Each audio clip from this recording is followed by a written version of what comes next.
Okay, so what I was about to say is I got my I have my wrist left anim on this side. You can see that from the label down here at the bottom. And I've got my multiply divide on this side. And on the left side here, this is a list of all the attributes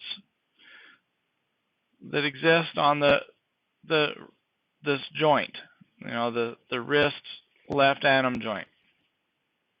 And this is all the attributes that exist on the multiply divide node. It so happens that I can select these attributes and possibly connect them to the attributes on this side. Now you'll notice when I selected bind pose that all these turned grayed out. That means you cannot connect them. They don't have the same kind of information. Okay?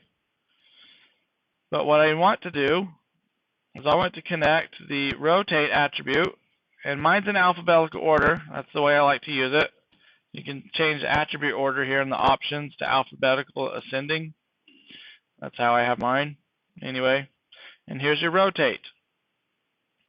So we can select rotate, and then I can select the input 1 of the multiply divide node, and now they are connected.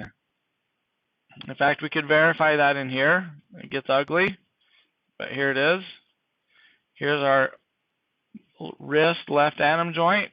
It's connected through this unit conversion node, which you don't have to concern yourself about with, really. And then you have the multiply divide node. So if we hover over these arrows, this connection says the rotate attribute from the wrist anim node is connected to the unit conversion 1 input. Okay, and then if I hover over this one, the unit conversion 1 output is connected to the multiply divide 1 input 1. I know that sounds really hairy, but well, I guess basically you'll have to get used to it. Don't let it intimidate you. All that means is there's two things shaking hands. Okay. Now I'd also like to say that you have these plus signs in the connection editor. If you click on that, you can open up, and the rotate actually has a rotate X, Y, and Z.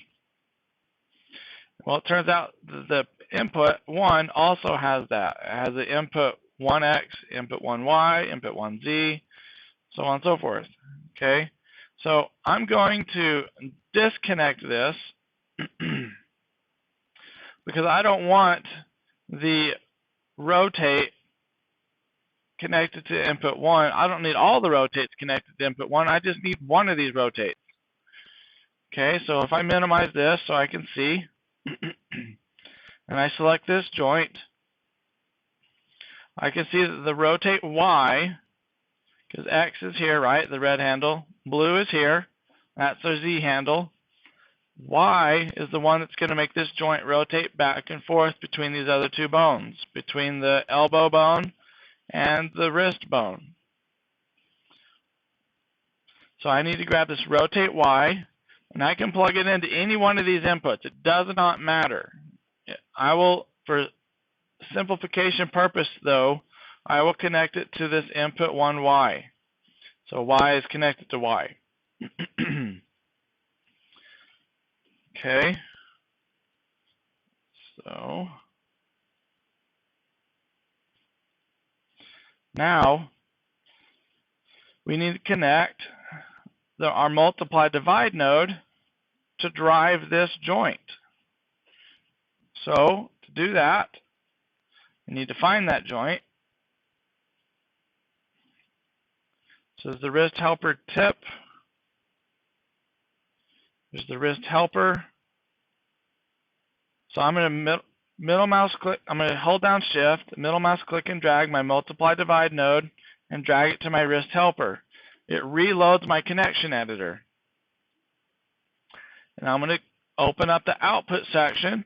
And remember, I used input 1Y, so I need to use the output Y. So I'm going to select output Y, and I'm going to drive the rotate Y of my wrist helper joint. Okay, and now all my connections are made, but we haven't really set the attributes that are necessary to get this to fully work on my multiply divide node. So, but right before I do that, I'm going to go ahead and rename this multiply divide node, because we'll end up with quite a few of these. And I'm going to call it wrist helper underscore left underscore multiply divide. Okay. So with all my connections made, I can select this node, go to my attribute editor or my channel box, either way, and I can see that the input 1Y has turned yellow. That means that there's an incoming connection driving that. It also means you will not be able to set this attribute. It gives me an error if you try to do that. It says I'm being fed information, you can't change me. And then we're sending that output. But right now, how the multiply divide node works, it's easier seen in here. My attribute editor, I'm going to tear this off. And right now, the operation is set to multiply. You could change that to divide or power or no operation at all. I'm going to leave it at multiply. And I'm going to leave this.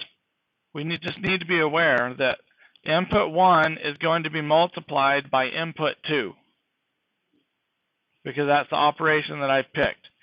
And then whatever the result is goes to the output. And so wherever that output is connected, it's going to stick that information.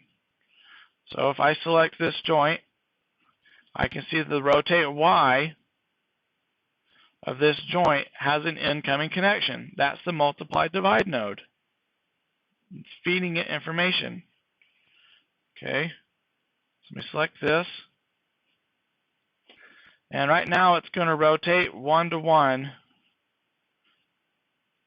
for this atom joint.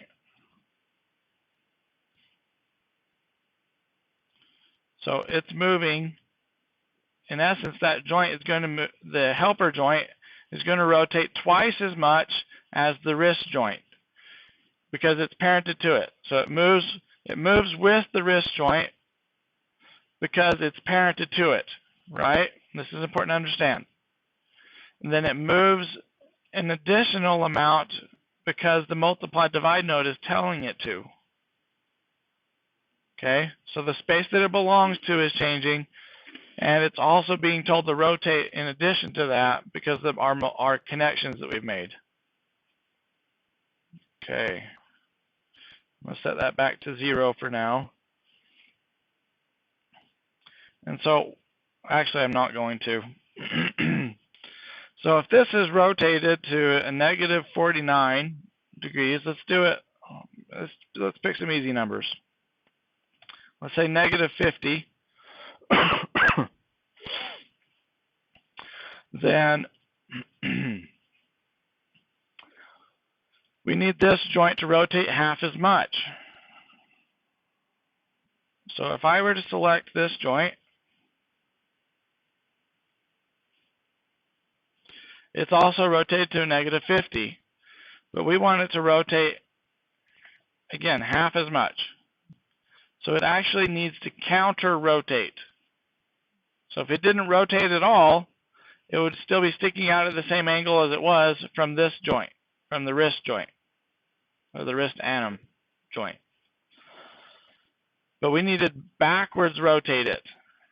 So if we go to our multiply divide node, and even with this joint connected, since it has an input from the multiply divide, we can click on the input section of the channel box, the multiply divide node, and we can change our input Y to a negative 0.5. And you can see that you saw that joint pop, right? Now it's going to be halfway between these two joints, no matter how I rotate it. So for proof's purpose, you grab this and rotate in Y.